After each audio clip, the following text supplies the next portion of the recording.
This is Albert Brock, and today we're going to be talking about know your rights in regards to substance use disorders. Okay, know your rights.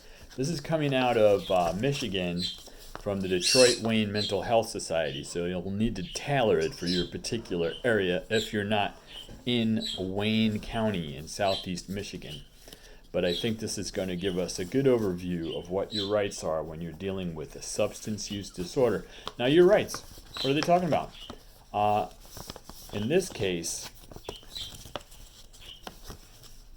the Detroit Wayne Mental Health Authority is dedicated to providing quality services, and they believe that someone who is receiving services from the program, they should know their rights. They should know how to make a complaint if they believe any of their rights have been violated. And so should you if you're getting treated.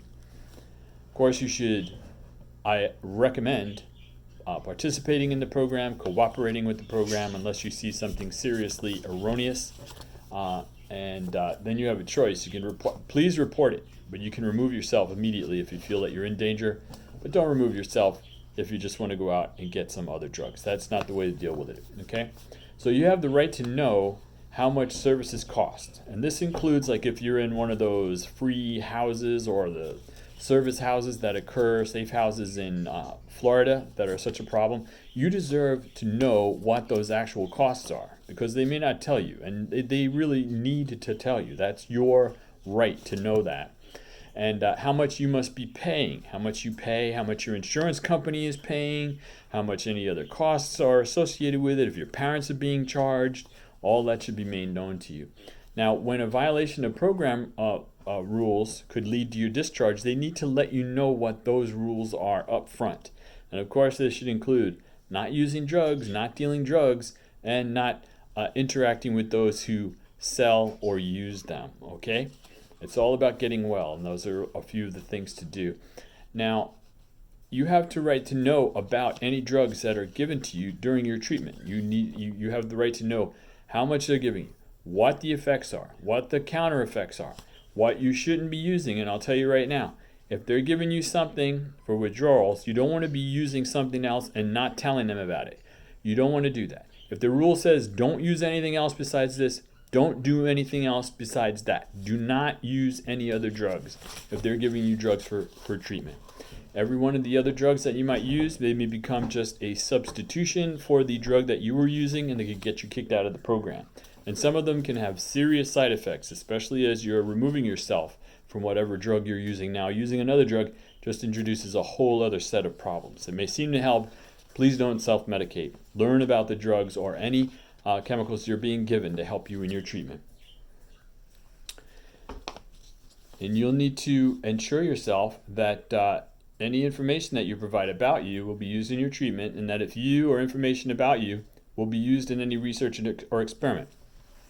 This will let you know whether or not you are in research or experiment. Are you actually getting treated, or you are in some sort of double-blind taste test, so to speak, right?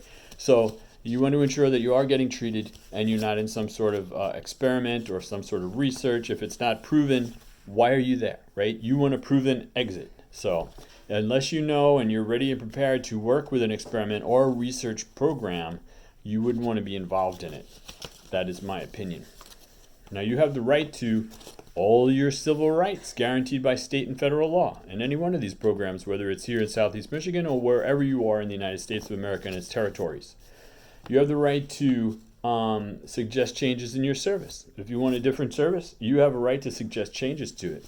And if you don't go along with it at that point, that's one of the cutting things if people would depart. But please don't depart. Please stick with the program as far as you can go. Ensure that you get free from this and this social stigma associated with it and the terrible pain that comes along with it and the just loss of life quality.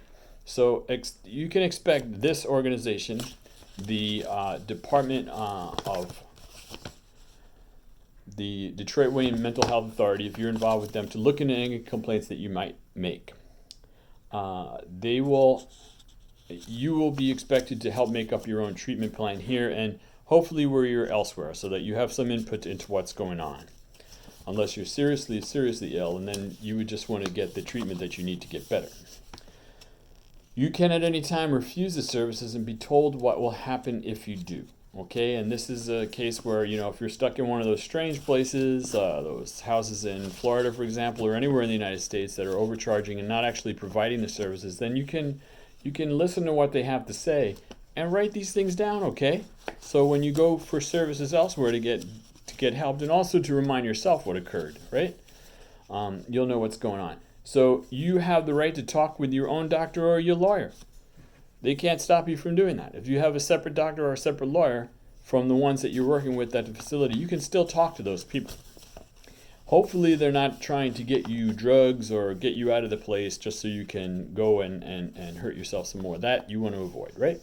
So you can also obtain a copy or summary of your client record unless the program director recommends otherwise. So that's in this case here, and it could be, and most likely is at any other place that you go. So unless the program director recommends it, you should be able to get a copy or a summary of your client record so that you can use it to get better and use it elsewhere if you're departing.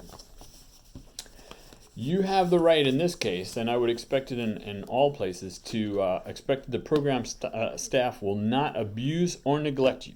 Right? You don't want to be abused. You don't want to be neglected. You want to be cared for so that you can get better and get out of there. You want to heal. You want to heal. So you have the right to expect that the program staff that you'll be involved in will not abuse or neglect you, that they will not give out information about you without your permission, or require you to be in any part of research if you don't want to. If you don't want to be part of it, these activities should not force you to become part of something like that. Not that those things are bad, you can get a lot of benefits out of them, but if you don't want to be part of it, you have a right to refuse and still get your treatment. That's what I would expect. But be always prepared to go find service elsewhere if you need to. Please stay where you are, get better, get healed, okay? Or if you're in a hospital, halfway house, or other live-in setting, you have some additional rights. Here we go.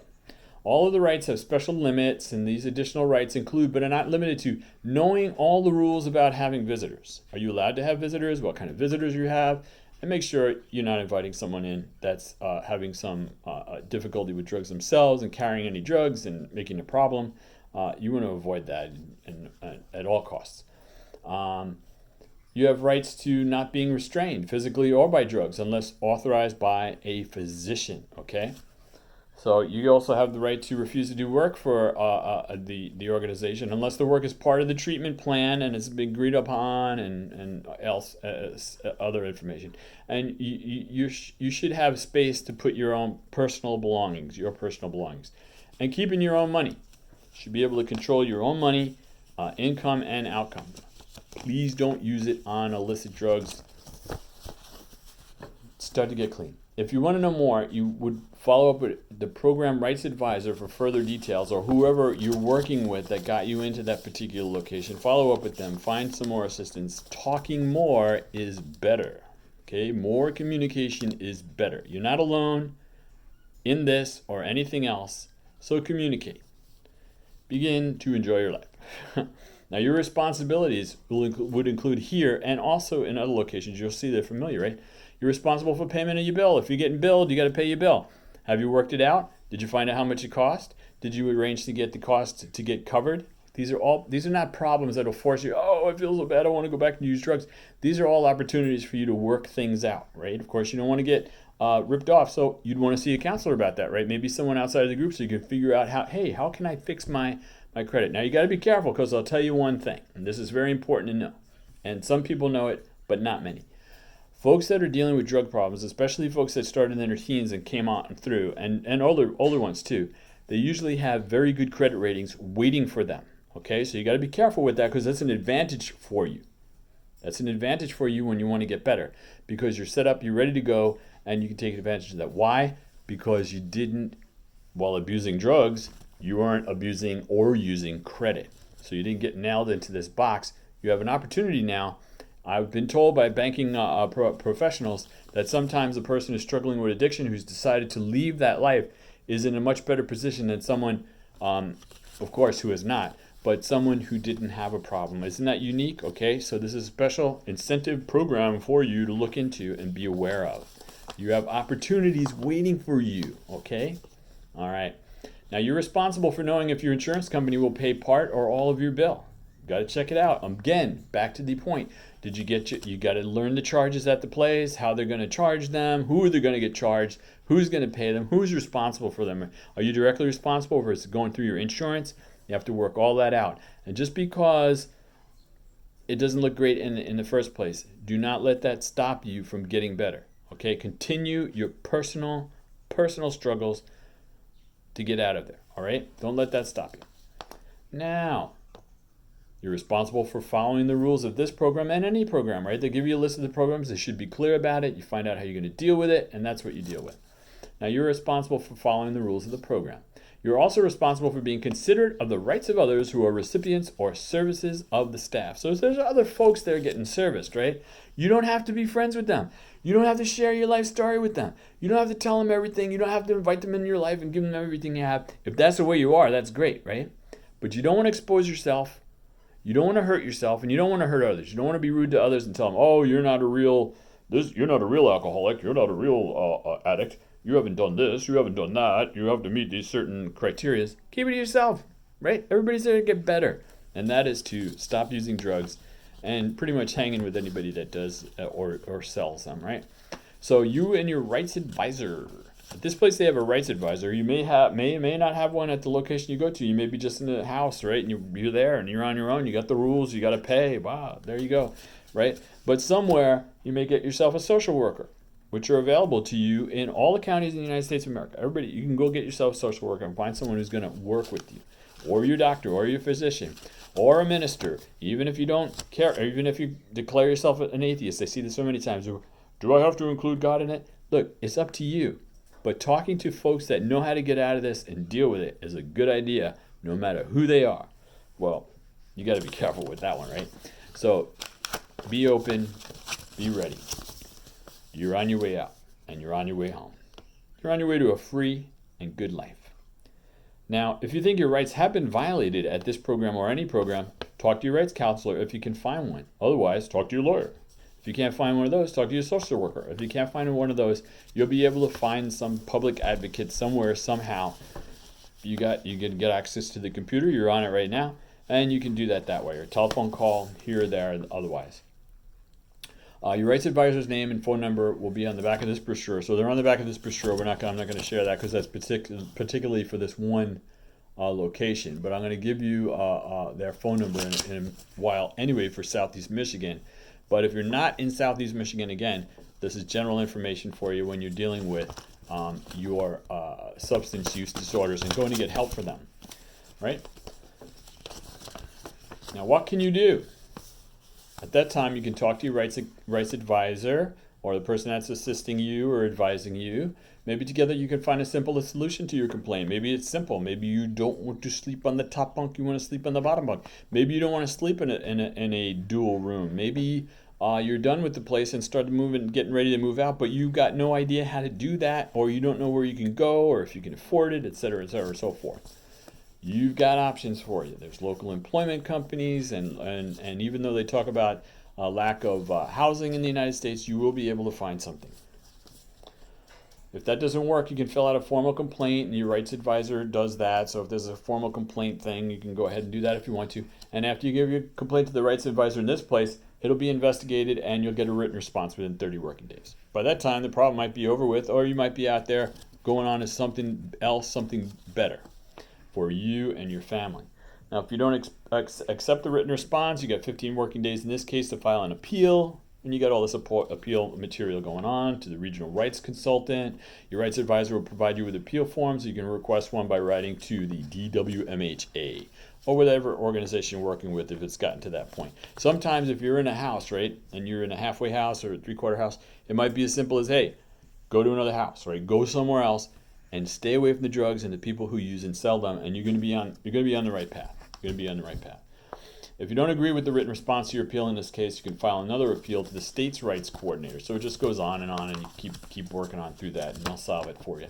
So what we were looking at now is knowing your rights with substance abuse disorders, and whether you are here in Southeast Michigan, then this information is directly pertinent to you. If you're not, then it's generally interesting information to have, and to recall, okay? And in this case, if you are in Southeast Michigan, here is the Detroit Wayne Mental Health contact information. Detroit Wayne Mental Health Authority.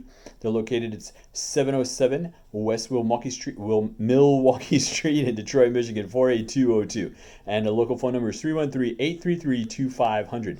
That's local 313-833-2500. Or you can dial toll free 1-888-490-0698.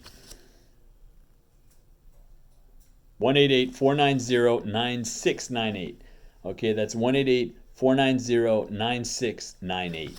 Or you can TTY, and I'm not sure if that's going to be pertinent to anybody here, but that's 1-800-630-1044. And their website is right there, right? Okay, we got www.dwmha.com, dwmha.com, and they're available on all these platforms. You got Instagram, Twitter, Facebook, and YouTube. Lots of great information there. So if you're looking for help videos, please visit them, the DWMHA, anywhere in the United States. Go ahead and visit them and check them out. Thank you very much for joining me. Be happy, be healthy. Bye-bye.